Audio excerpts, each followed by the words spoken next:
आज की डेट में मैं देखता हूँ ना, एंड कंज्यूमर ये सोचता है कि यार मेरे को तो 18% जीएसटी देनी पड़ रही है इस पे। तो ना वो 2017 से पहले का वो टाइम भूल चुका होता है जब उसको एक जगह 5%, उसके ऊपर एक जगह 12%, एक जगह 6% मिला के 25% देना पड़ रहा होता था। बट उस टाइम वो क्योंकि अलग अलग फॉर्म्स में दिखता था, लोगों को याद नहीं रहता था, लोगों को नॉलेज नहीं थी, तो लोगों को लगता था पुराना समय अच्छा था। बट ऐसा बिल्कुल नहीं था। कास्केडिंग इफेक्ट होते थे, मतलब एक टैक्स जो ऑलरेडी लग चुका है उस टैक्स के ऊपर भी टैक्स लग जाया करता था। तो कंपाउंडिंग समझते हैं ना, कास्केडिंग उस जैसा ही कुछ होता है।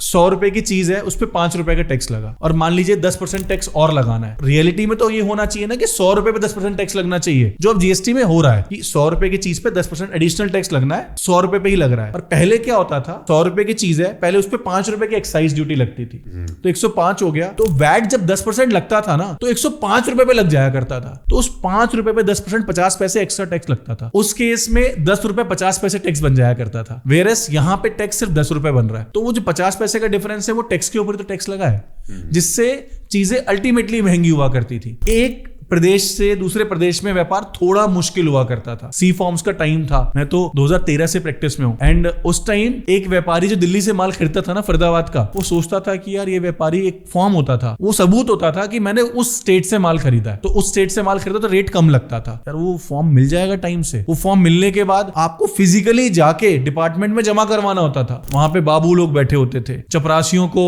बिस्किट्स खिलाई जा रही होती थी कि भाई ये मेरा फॉर्म है, जरा कुछ देख ले, करवा दे सही से। वेरस जीएसटी के आने में से ये सारी चीजें जीरो हो चुकी हैं। यहां पे बैठा हुआ व्यापारी उत्तर प्रदेश तो छोड़िए, महाराष्ट्र तक से व्यापार कर सकता है। एक ई वे बिल बनता है, एक ई इनवॉइस बनता है, और उसमें सारी इंफॉर्मेशन होती है। तो ट्रांसपेरेंसी बढ़ी है। बट हाँ, मैं ये वाली बात बहुत प्राउडली बोलूंगा कि थॉट प्रोसेस जीएसटी के पीछे बहुत अच्छा था, लेकिन इंप्लीमेंटेशन उतनी ही खराब हुई है।